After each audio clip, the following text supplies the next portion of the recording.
It's a typical summer morning. Inside a small apartment, our main character, Minjin, is still asleep. Looks like he stayed up till late gaming, his computer's still running, but his peace doesn't last long. His phone alarm blares, loud and obnoxious, snapping him awake. Like most of us, he groans, reaches over, and shuts it off. Since he has school, he slowly drags himself out of bed. In the kitchen, he sees a note from his mom stuck on the fridge. She's already left for work, and reminds him to take care of himself. After reading it, he throws on his school uniform and leaves the dim apartment. As he steps outside, he looks across the street at a tall, fancy apartment building. It's clean, expensive looking, the kind of place rich kids live in. Meanwhile, he's stuck in a beat-up neighborhood. Still, he knows complaining won't change anything, so he heads to school, Saigon High School. Unfortunately, school isn't much better. Bullies mess with him just for fun. While they laugh, Minjin is left on the ground. The ringleader is Park Seong-bin, 18 years old, second year, class 3. He loves mocking Minjin every chance he gets, but this time a voice cuts in. A girl surrounded by her group of friends steps up. She's clearly not impressed by Seong-bin's behavior. She calls him out for always picking on people who can't fight back. Her name is Hyun, also 18. After she speaks up, Seong-bin suddenly shifts his tone and pretends he and Minjin are actually friends, just playing around. Like it's all harmless fun, but Ena doesn't buy it. She still thinks he's acting like a clown in the middle of the hallway and dragging the school's image down. Ena and Minjin have known each other for years, same middle school, same high school, same story with Seong-bin and Minjin too. Ena lives in that luxury high-rise Minjin always stares at. Her life's on a completely different level. Her mom's a hospital director, her dad, stable, well-paid. She's grown up surrounded by comfort. She's practically a celebrity. Polished selfies, perfect lifestyle, tons of followers. But she's more than just looks. She's smart, always top of the class. There's even talk that she might move to the US next year to study abroad. To most people, she seems like someone who has it all. But if there's one thing she really can't stand, it's weak, broke guys. And unfortunately, Minjin checks both boxes. Now let's rewind a bit back to where this started. Middle school, 8th grade. That's when Minjin first tried to talk to her. He finally worked up the courage. But when he spoke, Ena's reaction hit hard. Her voice was sharp, annoyed. She looked at him like he was something stuck to her shoe. To her, Minjin was just this smelly, awkward kid who followed her around too much. They lived in the same direction, but that didn't mean anything to her. She straight up told him to walk a different way, just so she wouldn't have to smell him. That's when it finally clicked for Minjin. She hated him. No sugarcoating it. No, maybe she's just having a bad day. She genuinely despised him. And that scent she always had. That clean, expensive smell. To Minjin it smelled like money. There was always something about her. Scent, clean, expensive. It reminded Minjin of money. The kind of life he'd never get close to. Most people would move on after getting humiliated like he did after being called disgusting to their face. But not Minjin. His feelings never changed. Even when Ena insulted him in front of others, tore into him with every word, he still sat next to her whenever he could. Every year. Same school, same class, and the same hopeless crush. It didn't matter how cruel she was, Minjin stayed stuck on her like some glitch he couldn't fix. Eventually he started to question himself. Maybe something was wrong with him who keeps chasing someone that treats him like garbage. But that was just his reality. Bullied by some, insulted by Ena day in day out, it was all just normal for Minjin. Later he meets up with his two friends. They're hanging out like usual, chatting about anime and games, the only world where they feel like they belong. The bigger guys, buzzing with excitement over a new series, while the thinner one, Ba Sang-ho, hasn't been watching much lately.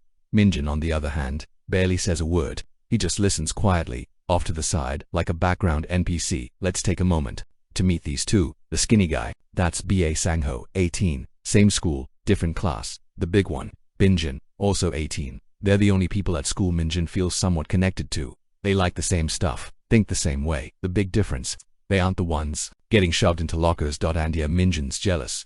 He can't help but wonder how come they get to live peacefully. Why is he the only one cursed with all the bad luck? His train of thought gets cut off when they ask him if he wants to go to a Luminina concert.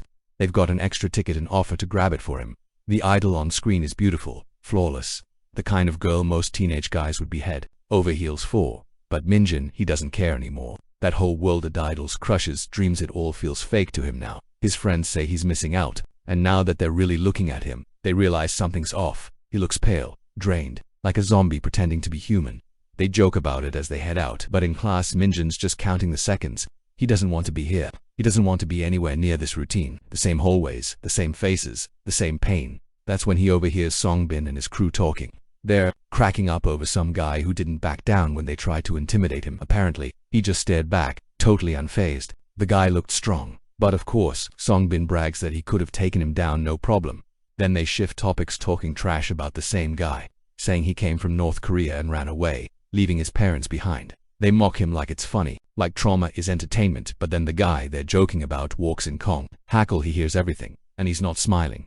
Hackle stares straight at Songbin, calm, cold, serious. Just one look and the laughter dies. Songbin, trying to act tough, grabs Hackle by the collar, but Hackle doesn't move, doesn't blink. He just tells him, straight up, don't talk big unless you're ready to pay for it. The tension is thick. Songbin's pride won't let go, but one of his lackeys tugs at his arm, telling him to back off. Eventually Songbin lets go, but not without spitting out a threat. Through all of this, Minjin sits there, distant, disconnected. It's just more chaos and a life full of it. He's tired. He's so tired of this school, these people, this routine. As the day ends, he walks home with heavy footsteps and heavier thoughts. For the first time, he starts thinking seriously about dropping out. Not just a passing thought, but a real decision. He's done no more pretending, no more trying. He's convinced it's the only way out of this nightmare, but life doesn't let him walk away that easy. On his way home, he runs into Songbin and his gang again. This time, they're weirdly cheerful to see him too cheerful. Songbin says he wants cigarettes, but since they're underage, he tells Minjin to ask the woman nearby to buy them. But Minjin knows the truth. This isn't about cigarettes. It never is. It's just another trap, another game. But this time, Minjin doesn't play along. He says nothing, doesn't argue, just keeps walking. That silence, that makes Songbin snap at. Seconds, they're dragging him into an old construction site. The beatings start. Minjin hits the ground. Songbin's holding a brick, and then it gets worse, over and over. The brick slams down. Minjin's head ringing, vision blurring. They think this is funny. They think it's just another day. They think this beating will finally break him. That after today, Minjin will finally fall in line, obey them, fear them, follow orders. But Minjin's past his breaking point. With barely enough strength to lift his head, he looks up at Song. His voice is weak, shaky. Just finish it already. He's done. Living feels heavier than dying, and that only makes Songbin angrier. He stomps on Minjin one last time hard, and before he leaves, he leans in with a twisted smirk. If you ever try to end your life and blame us in a note, I'll pay your mom a visit. Then they vanish, leaving Minjin broken in the dirt. The construction site is cold, empty, quiet. Minjin stays there, barely able to move, watching as the sky begins to lighten. Dawn creeps in slowly, like the world just keeps going whether he wants it to or not, and he hates that. He hates that tomorrow is still coming. He hates that the world refuses to stop, so he makes a choice. If the world won't end, then he will. He sets his eyes on the tall, expensive apartment building across town, the same one he's always envied from afar. He's going to the top dot, and he doesn't plan to come back down with that. Minjin drags himself to his feet and starts walking. But just when he reaches the building's entrance, he runs into her. Ena, the one girl who probably hates him more than the bullies do. That moment she sees him, her face twists in annoyance. What are you doing here? This isn't your place. Then her eyes narrow. She takes in the bruises, the blood. You're not here to deliver something, are you? Don't tell me you came here to steal. Her words are sharp, cruel, but that's exactly why Minjin came here, because he didn't want to keep going. Ena doesn't stop. She starts grilling him, asking who hurt him this time. She's not worried, she's mad. Mad that he never stands up for himself. You always take it, she snaps, like a mutt that doesn't know how to bite back. But Minjin doesn't answer. He just turns around and walks away. Ena watches him go. Annoyed that he's ignoring her now, she crosses her arms, scoffs, and mutters that she finished this conversation tomorrow. Minjun doesn't look back. Later that night, he finally makes it back home. His apartment is dark, cluttered, and silent to drown it all out. He flips on his computer, slips on his headphones, and escapes back into the only world where he feels like he has control a game, even if just for a while. Asterisk, as Minjin sits back, thinking about everything that just happened, it hits him Ena wasn't wrong. He really has been pathetic. Maybe he deserved all those harsh words after all. That's when a decision settles in his mind. He won't go back to school. Not tomorrow, not ever. Instead, he'll start looking for a job and help his mom with the bills. Night falls, but Minjin remains glued to a screen, deeply focused on his FPS game. Wave after wave of zombies fall to his virtual gunfire. Suddenly, his friends in the live chat announce they're logging off. It catches him off guard. It's only 10 p.m. There's plenty of time left to play. Then they remind him about the big news spreading around town. Something serious is happening outside. That's when Minjin hears strange noises just beyond his apartment door. Curious and a little uneasy, he gets up and moves toward it. Someone begins pounding on the door, hard and fast. Before opening, Minjin peers through the peephole. It's a neighbor from upstairs. His voice is shaky, nervous, almost desperate. Minjin thinks the guy might be drunk again, so he isn't worried. But he's wrong. This isn't just a drunk neighbor anymore. The man looks off, not fully human. Against his better judgment, Minjin opens the door, But the first thing that hits him is the blood splattered everywhere. A deep, ugly wound slashes across the man's stomach. Mingin's first thought, maybe he's seriously hurt and needs an ambulance. Then, without warning, the man screams a horrible, inhuman sound and lunges at Minjin. They fall together, the man pinning Minjin beneath him. Realizing the guy's lost his mind, Minjin fights back, kicking hard until he breaks free. He scrambles up, slams the door shut, and locks it tight. His heart races, breaths come quick and shallow, and his legs tremble uncontrollably. This wasn't a normal neighbor anymore. Frantically, Minjin grabs his phone and tries to call the police, but the call won't connect instead. His screen fills with emergency alerts. Reports of strange attacks are spreading throughout Seoul and beyond. The message is clear: everyone must stay indoors and stay safe. Suddenly, Minjin hears shouting and commotion coming from just outside his basement apartment. He cautiously cracks open the window to get a better look. What he sees feels like a nightmare come to life, people fighting violently in the streets below. And there's that same neighbor again, still roaming around, causing chaos. A wave of fear crashes over Minjin. He quickly tries calling his mom, but there's still no signal. As darkness falls, Minjin shuts off the lights and curls up under a blanket in the corner of his room. He keeps trying to connect to any network, but nothing responds. No signal, no updates. Desperate for answers, he turns on the TV. The news anchor reports a string of brutal attacks by unidentified suspects across the country. Officials call it random terrorism, claiming they're investigating but have no solid leads yet. The anchor urges everyone to stay indoors, lock all doors and windows, and not let anyone in. The next update hits. Busan has been struck as well. Similar violent outbreaks are spreading beyond Seoul, Busan, and Incheon, reaching smaller towns too. Police and military forces are being deployed, but the situation seems to be slipping out of control. Minjin feels completely overwhelmed. One frightening report after another blares through the speakers, leaving him frozen in place, trapped in what feels like a nightmare he can't escape. From everything he's heard, it sounds like the world is being overrun by something straight out of a zombie game or horror movie. He needs answers, but staying trapped in his dark apartment won't provide them. Determined, Minjin decides to check the building's front door to make sure it's securely locked before stepping out. He peers through the peephole. The hallway appears empty. Carefully, he opens the door and steps into the hallway, making his way up the stairs toward the ground floor. The silence around him feels eerie. When Minjin reaches the main entrance, he cautiously peers outside and spots a zombie aimlessly wandering down the street. Heart pounding, he quickly shuts the door and locks every bolt. He considers checking upstairs to see if anyone else might still be alive, but the building is completely quiet. It doesn't seem worth the risk right now. Instead, he decides to wait until morning, hoping the police or military will arrive to help. Turning the TV back on, he waits for any updates. Before the news can return, the broadcast suddenly cuts out. With nothing else to do, Minjin lies down, attempting to sleep. But with everything happening, rest doesn't come easy. What weighs on him most is this strange feeling inside. Just a day ago, life felt pointless, the world unbearably cruel. At one point, he even wished everything would collapse. Now it seems that wish has come true, but it hasn't made things any better. Now, all that matters is survival. It's clear nothing has really changed. Life was harsh before, and it still is. All this zombie chaos, it doesn't frighten him anymore. Truthfully, he's already been as low as anyone can be. A warning flashes across his mind. Outside, the streets are a chaotic mess, abandoned cars littered everywhere, and zombies roaming aimlessly. Minjin finally, who opens the front door just a crack to take a look. Something feels wrong. The air is thick, heavy with the sharp metallic scent of blood. It's so overpowering that he slams the door shut and double locks it. Going out without a plan would be suicide. Heading to the kitchen, he checks his supplies. Fortunately, he has enough to last a while for packs of ramen, 6 cup noodles, some instant rice, and a bag of uncooked rice. That should keep him fed for about 2 weeks. He has 3 bottles of water, and luckily, the tap still runs. Even the gas is still on if he carefully manages everything. He could stay put for a month. That ought to buy enough time for help to arrive. Maybe a rescue team will come eventually. But right now, Minjin's biggest worry is his mom. With no internet or phone signal, he can't check if she's safe. All he can do is hope she's alright.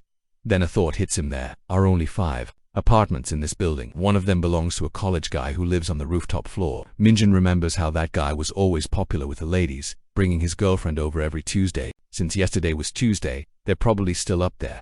Mustering all his courage, Minjin starts climbing the stairs, checking each floor and peeking into every apartment. But there's no sign of anyone. Only the rooftop room remains. As he climbs higher, he prays the couple is safe. When he reaches the top, he's surprised to find the rooftop door already open. The college guy's apartment door is wide open too. Cautiously, Minjin steps inside and immediately regrets it. Across the room lies the girl, lifeless. The college guy has become one of those flesh-eating monsters at first. Minjin doesn't spot the body, it's just outside his view. All he sees is the pool of blood, enough to send a chill down his spine. He quickly turns to leave, but as he tries to slip away silently, his foot knocks over a plant pot.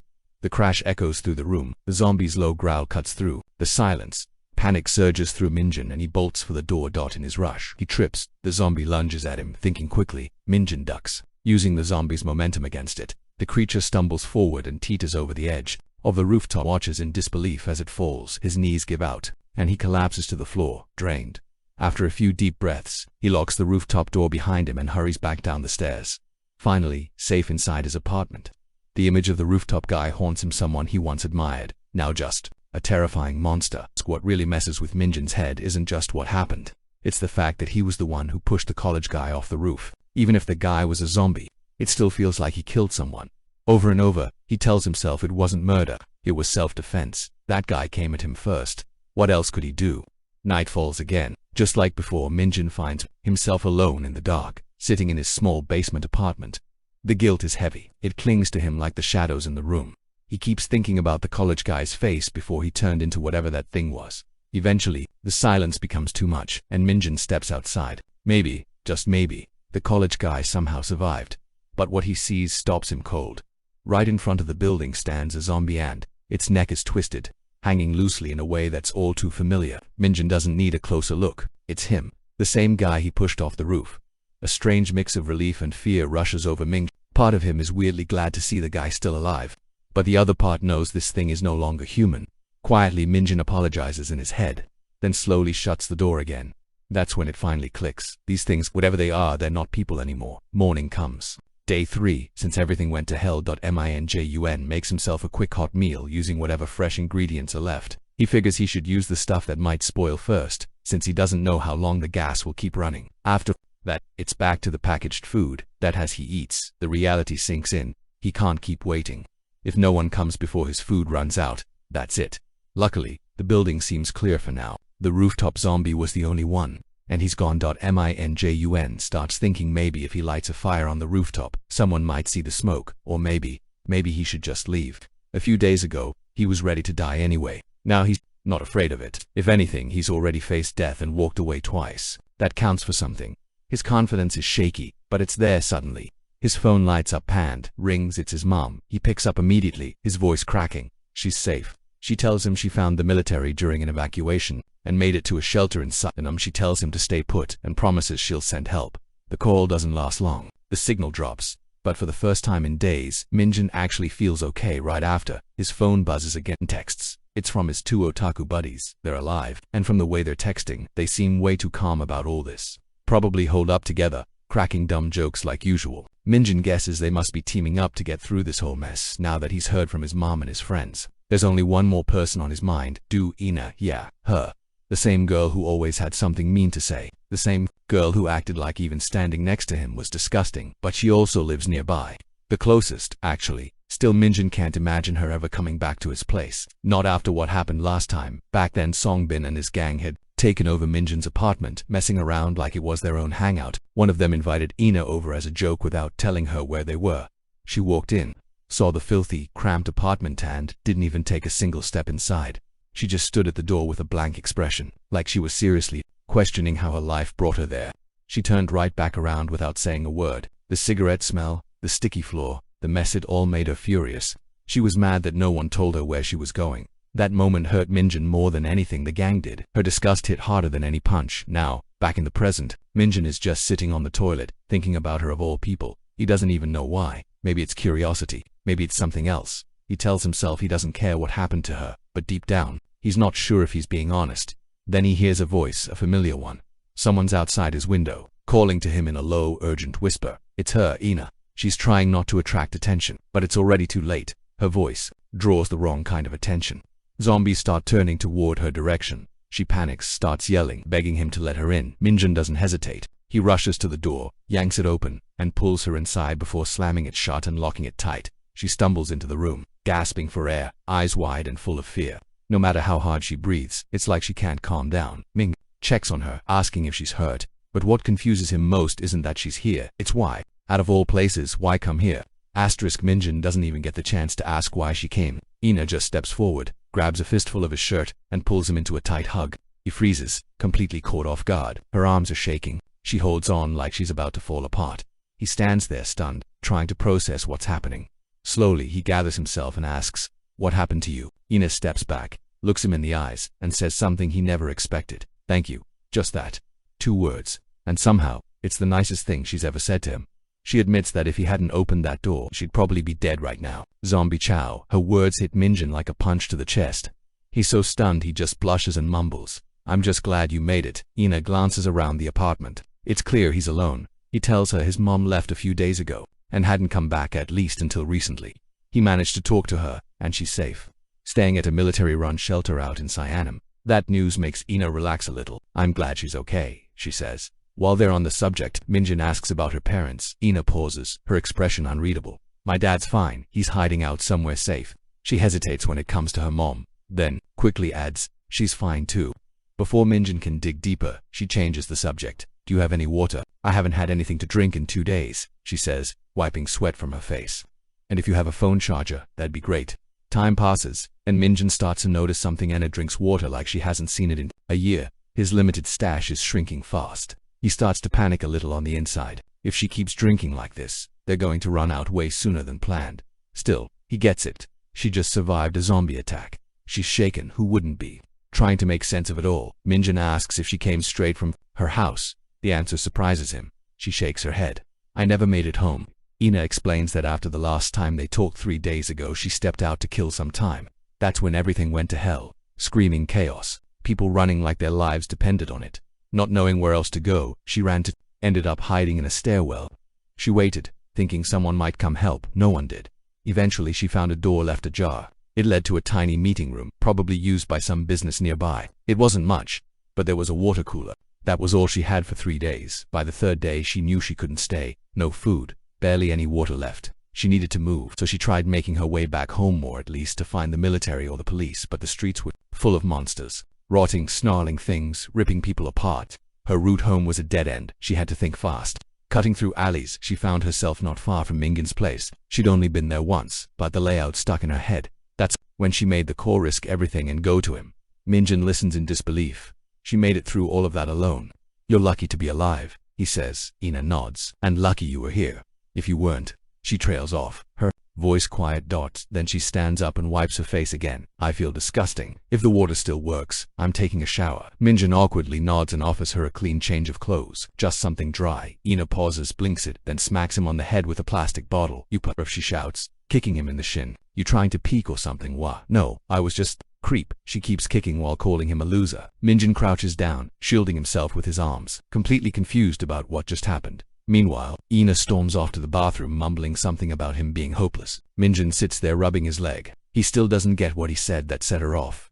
As she showers, his mind starts spinning. Before she arrived, he was seriously considering going outside to scavenge, maybe find supplies or other survivors. But now she's here, and that changes things. The food he has left might have lasted him a month, but with 2 people it'll run out in half that time. And with how fast Ena's draining the water, they might not even make it that far. They need a new plan.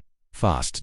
But honestly, Minjin's still in shock. The same girl who used to look down on him at school, the one who treated him like he didn't even exist, is now using his shower, borrowing his clothes, like this is just another sleepover. It feels unreal, almost as unreal as the end of the world. Now she's calling through the bathroom door, asking for a towel and a hair tie. Minjin scrambles around, trying to help.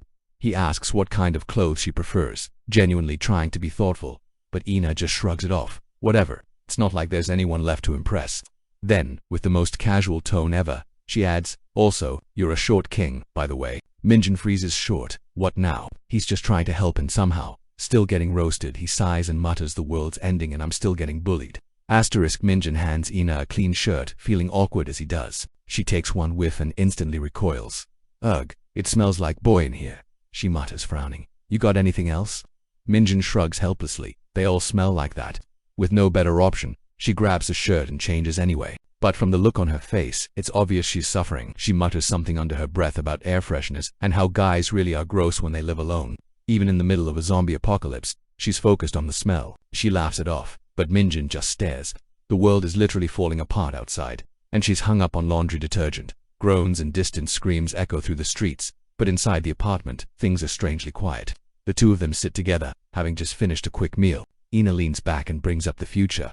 So, what now? She figures it's only a matter of time before help comes. If they wait it out, someone will find them. Minjin tells her that before she showed up, he was planning to move out the next morning, head somewhere new, maybe search for supplies. Ena looks at him like he's lost his mind.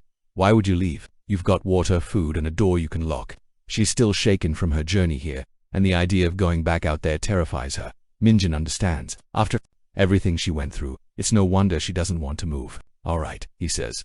We'll wait a little longer.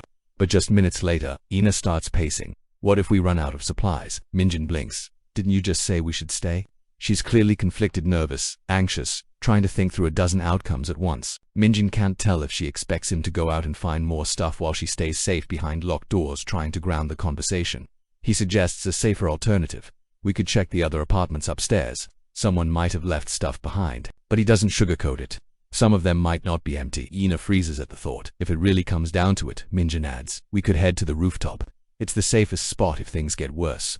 That's when Ena snaps. No, we're not going outside. Minjin doesn't push her, but he knows she needs to understand. If they run out of food or water, hiding won't save them. You don't get it, she says, her voice trembling. You haven't seen what it's like out there. They're everywhere. The streets are flooded with them. Minjin nods. I believe you, but you made it here, didn't you? She blinks, surprised. You ran through all that and survived. That means there's a chance. I'm not saying we rush out there now. I'm just saying, we've got options. Ena stares at him. He's calm, firm, and strangely confident. A version of Minjin she's never really seen. Then he says it softly, but with honesty, I'm not really scared of dying. She stares, unsure how to respond. Honestly, before all this happened, I didn't care much if I lived or died, he continues. Nothing really felt worth it. Ena's face darkens. So you're saying you don't care if I die either? What, no, you're only thinking about yourself. She cuts in. I don't want to die, Minjin. I still want to finish school overseas. Get out of here. You think that's silly? I don't care. I'm not giving up. Her words hit harder than any zombie bite. Minjin quickly backpedals, trying to explain that he does care. That maybe survival's not about being fearless, but smart. He even compares the whole thing to a game of tag. Just think of them like that. If you're faster, you win. Ena gives him a deadpan stare. A game of tag? She says flatly. He nods. She sighs hard. You're hopeless. Eventually, Ena lies down and says she can't go another day without sleep. Minjin grabs a few spare blankets and tries to set up a place for both of them to rest. But the moment he does, she gives him a look. No way I'm sleeping near you. Go by the bathroom or something. What? This is my place. Why do I have to bite? Ena is already claiming the spot by the wall. She even jokes about sleeping out in the stairwell just to get away from him. Minjin frowns. Don't even joke like that. She laughs, amused that he actually took her seriously. Relax, I'll sleep in the kitchen. The two of them go back and forth for a while until Minjin finally caves. He grabs his blanket and plops down near the bathroom door. He sighs. It's not ideal, but at least they're inside, alive, and not alone. And weirdly enough, he doesn't mind her talking so much. Her voice keeps the silence away. Outside, the growls of the undead continue. Ena lies awake for a while, eyes open, heart still racing. Then suddenly she calls out to him. Minjin. He startles. Yeah, can you come in here? What? I don't want to be by myself right now. It's a rare moment of honesty, stripped of sarcasm. Her voice is quiet. Scared, Minjin grabs his blanket and steps into the kitchen where she's lying down. He takes a seat in the corner, quietly watching the door and listening to the sounds outside. Ena finally falls asleep and Minjin stays awake, watching over her. The next morning, somehow Ena had managed to sleep through it all deeply and peacefully while Minjin stayed awake the whole time. He finds it oddly funny. Just last night she was too afraid to even close her eyes. Now she's out cold like nothing happened. It's already 9 a.m. when Ena wakes. She feels rested but is surprised to see Minjin slipping on his jacket. I'm gonna check the rooftop, he says. See how things look up there. Ena's mood instantly shifts. Worry clouds her face. What if there's a zombie waiting up there? Even though Minjin had already told her it was safe, the thought still scares her. But he seems calm, most too calm. I'll be careful, he promises. I'm not planning on getting eaten. He even asks if she wants to come along.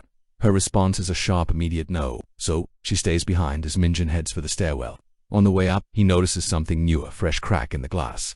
That definitely wasn't there before. It's a bad sign. Even glass has its limits, and this one looks close to breaking. Suddenly, a voice behind him. This place reeks. He turns around, startled. It's Anu. She followed him. She says she has a bad feeling, but they keep climbing anyway. At the rooftop, they make a grim discovery. The girlfriend of the rooftop guy is dead. The sight shakes Minjin. He closes his eyes and quietly says a prayer for her. Ena had stayed just outside the rooftop room. She's relieved when she finds it empty. But then Minjin steps out and breaks the news. Someone didn't make it, he says. Let's not go back in there. They sit down and start discussing what to do next. Maybe they could start a fire, something a rescue helicopter might notice. But unless the timing is perfect, it won't work. Ena suggests preparing something flammable in advance, so they can light it quickly if they hear a helicopter. Minjin isn't sure it'll be enough.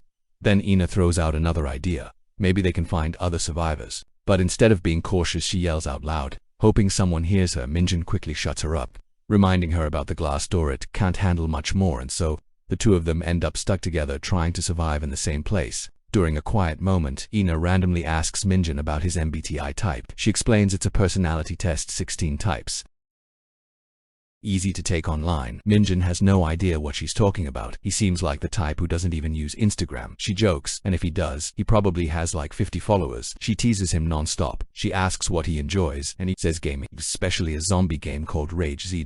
She laughs. What's the point of zombie games now? We're literally in one. Then she guesses he's an introvert, which makes sense. He's always been a bit of a loner. She pushes further, asking if he's a planner or someone who just wings it. More MBTI stuff. Minjin just thinks she talks a lot for someone who might die tomorrow.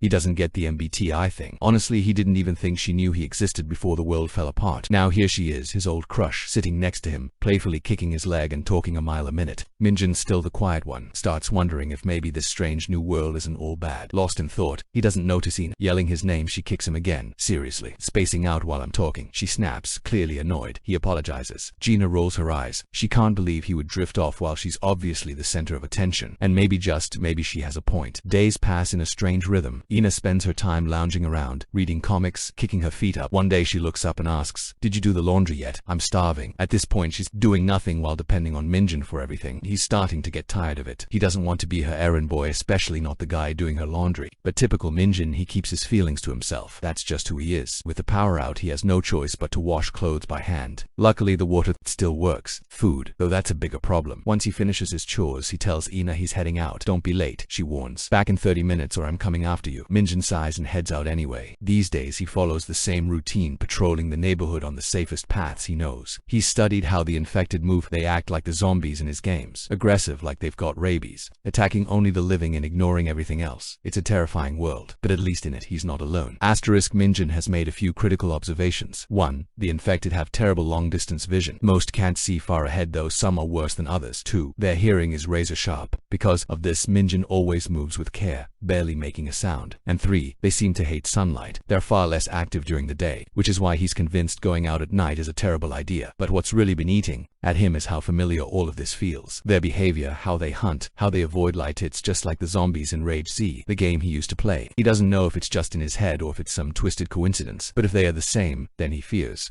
the worst is still ahead. The end of the world may be closer than he wants to believe. Back at the apartment, Ena is flipping through comics, restless and bored. She's also getting irritated. Minjin is late again. Lately, he's been pushing back when she tells him to do things, and she doesn't like it. Honestly, she treats him more like a personal assistant than an equal, and it's starting to show. Suddenly she hears something, a helicopter. Her heart leaps. It sounds like hope, but reality kicks in fast. The last time this happened, the people in the helicopter tried setting a fire to get attention. They even begged for help. It failed miserably, and the rescue was called off. Time drags on. Ena starts biting her nails. It's been over an hour, and Minjin still isn't back. Her worry builds into something heavier. Maybe he ran into trouble. Maybe he's hurt or worse. To mask the fear, she mutters threats under her breath. When he gets back, I'm going to hit him. Maybe that'll teach him. She even starts planning to stop him from leaving tomorrow. No more risks. No more waiting. But the sun goes down, and still nothing. Now she's panicking. Her chest tightens. If the infected are more active at night, then Minjin is out there in the worst possible conditions. She curls up in the corner, scared and helpless, whispering prayers under her breath, begging for him to come back. And then, just when she's convinced he's gone for good, he returns. Minjun walks in, breathing heavily, holding something in his hand. He wasn't prepared to see Ena like this, teary-eyed, trembling, trying not to cry. Before he can say a word, she punches him in the arm hard. "You were gone for 3 hours." But he just holds up what he found, a leaflet dropped from the helicopter. That's what he was collecting. That's why he was late. Ena snatches it from him, scans it, and freezes. The paper shakes in her hands. The message is clear. The gangbook region is being locked down completely. By tomorrow, they have 1 day left. Minjin tells her to flip the leaflet over. On the back there's a map showing infection levels by district. Their neighborhood isn't the worst yet, still relatively safe, but surrounding areas are collapsing fast. and it's predicted to become dangerous very soon. Staying is no longer an option. Ena's voice trembles as she fires off questions. Do we have enough time? What if there's no way out? While she spirals, Minjin is already thinking ahead. Doesn't trust the leaflet completely, but it's all they've got. Places like Noan and Waijingu are already too far gone. Heading north of Seoul isn't an option anymore. They'll need to aim for the Han River. The fastest routes through Shandong or Dongdaemun, likely swarming with infected. That leaves one option. Go east. A longer but hopefully safer route. We should head for Yongjongdong, Minjin says. It's marked as safe. Maybe the military's guarding it. Ena stares at him, stunned. She never expected him to come up with something this organized. Up until now, she'd figured he was just some clueless gamer. Clearly she was wrong. Minjin doesn't care about her admiration. We leave tomorrow, he says firmly. But Ena hesitates. She mutters something about wanting dinner first. Minjin even considers her point. Maybe it would be safer to move during daylight. Still, she's not convinced. She clings to the idea that someone might come rescue them if they wait a few more days. But her denial only makes Minjin more blunt. If you want to die in this basement, stay, he says flatly. I'm leaving in the morning. With or without. Ena is speechless. After a long pause, she finally gives in. Quietly, she starts packing her things. Minjin hands her a spare bag. The next morning, the sun rises. It's time to go. Ena lingers at the door, reluctant to leave. Minjin pauses, then asks her something he's been wondering for a while. Are you really okay leaving your dad's hospital behind? She freezes, then forces a smile. There's no need, she says. My parents made it out of gangbook already. It's the truth, but one she'd kept hidden until now. Realizing she was left behind hits her harder than expected. Minjin says nothing. He just nods and leads the way outside. They move slowly and quietly. Minjin takes the lead, scanning ahead for threats. Thanks to his caution, they make it through the first street without trouble. Despite the infected still lurking in shadows. As they walk farther from the neighborhood, Ena is surprised by how smooth it's been so far. Looking back, she realizes her panic made things feel worse than they really were. Still, Minjin warns her not to get comfortable. Dark areas are more dangerous. Zombies tend to get more active in the shadows. Even in daylight, it's not safe. They've been walking for a while when Ena starts to complain. How far is this place? We should have stolen a bike. Minjin agrees. But there's a problem. Bikes are nowhere to be found. Every single one is gone. Scooters are useless too. They need internet to unlock, and the networks are down. After some more walking, Ena finally begs for a break. Her legs are killing her. Minjin sighs. Sure. He says let's stop at a cafe and grab a latte. His sarcasm hits a nerve. He hasn't stopped teasing her since they left the apartment. Do you ever shut up? She snaps. Only when you calm down. Otherwise you're gonna get us killed. They keep moving, time dragging as their journey stretches on. Minjin keeps her going by saying, almost there, again and again. He doesn't mind her complaints, at least not out loud, but inside, he knows this is just the beginning. Minjin had been treating Ena like a child the entire trip. He wouldn't even let her drink water when she asked. She was tired, frustrated, and her patience was wearing thin. But eventually, after what felt like hours of walking, they reached a massive barricade separating the regions. We're here, Minjin said, pausing in front of the blockade. Seeing it made him feel hopeful, like maybe they'd finally reached safety. Ena's mood instantly lifted. Do you think there are other survivors here? She asked, excited, but Minjin didn't answer right away. Something felt off. The barricade was too quiet. No guards, no checkpoints, not even a posted sign. It didn't sit right with him. Still, there were no zombies in sight, so it seemed peaceful for now. Ena suggested they hide somewhere nearby and take a break. She was exhausted, and they hadn't stopped once, but Minjin shook his head. Keep moving, he said coldly, voice sharp like steel. You're not dying out here because of a rest break. His words stung. You think you're Goggins or something, Ena snapped. The tension boiled over, and they started to argue. She ended up crying, tears streaming down her face, while Minjin just stood there, silent and emotionless. Then, something changed. Mingyin's expression froze, not because of her tears, but because behind Ena, a swarm of zombies had just come into view, sprinting toward them at full speed. Run, he shouted, grabbing her hand. They bolted, heart pounding, lungs burning. They raced through the empty streets. For once, Ena didn't complain. There was no time. But even as they ran, Minjin couldn't make sense of it. This zone was marked as safe. Why were there this many infected? Don't stop, he urged. Up ahead, a man waved them over, guiding them into a building. The stranger helped them inside, and together, they struggled to shut the gate. It held barely. Minjun moved fast, shielding Ena, telling her to stay down while he helped the man block the entrance. But it didn't last. A zombie slammed through the barrier. The gate gave way. Get to the back, Minjin yelled. They again, the zombie close behind. Minjin lifted Ena onto a tall piece of furniture, helping her get over. The next part of the escape was a jumper high one. No other choice. They leaped. Ena landed hard, wincing in pain. Her foot was sprained. Minjin was exhausted. He'd carried her this far, dealt with her mood swings, her panic, and now this. But he didn't abandon her. He thought back to what she had once told him. You need to stop letting people walk all over you. He knew she was right. No more hiding, no more running scared. As the infected closed in, Minjin stepped forward and pulled a blade from his jacket. This time he would fight. Ena stared at him in disbelief. The quiet, passive boy she once ignored now stood between her and death, ready to defend her. But before anything could happen, the roar of an engine filled the air.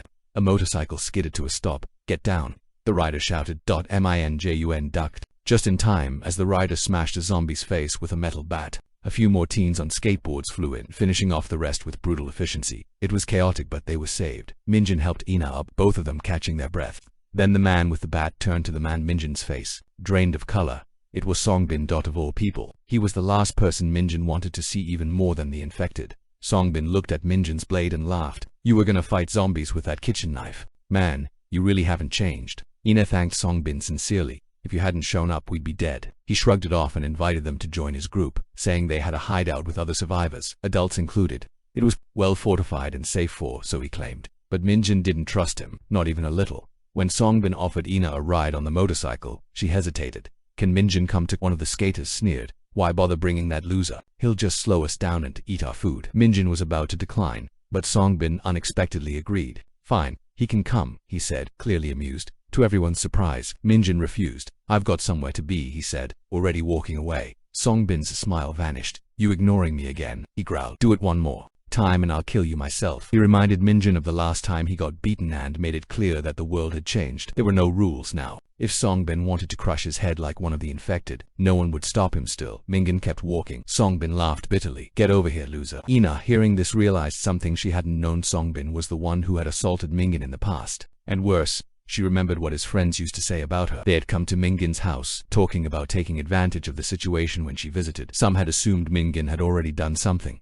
Suddenly, everything clicked. Che had completely misjudged these people. Songbin apologized for his past savage behavior and pretended everything was normal. Minjin, without emotion, apologized back and agreed to go with them for now. As they walked, Minjin realized the route felt familiar. They were heading toward the old construction site, the same place where Songbin used to beat him up. Was this their hideout? Under the bridge, Songbin's friends blocked the path. Minjin whispered to Ena, "Something's wrong. We need to get out of here." But she waved him off. "They're harmless. Songbin used to follow me around like a puppy. Don't worry if he tries anything. I'll step in." Minjin stared at her, shocked she still saw them as school friends. She called out to Songbin and lied, saying her parents were at the Seong shelter and she needed to go there. Songbin's expression twisted. He knew that city had already fallen. "Why leave with him?" he scoffed. "If you want to go, rest here for tonight. Leave tomorrow." Ena tried to walk away, but one of his friends stepped in front of her. The way out was blocked. Songbin asked if something was going on between her and Minjin. His smile turned cold. "What's this now? You two a couple or something?" Ena's eyes blazed with anger. "I hate repeating myself." Minjin knew this would happen. They reached the site. The barricades were shoddy and barely holding up.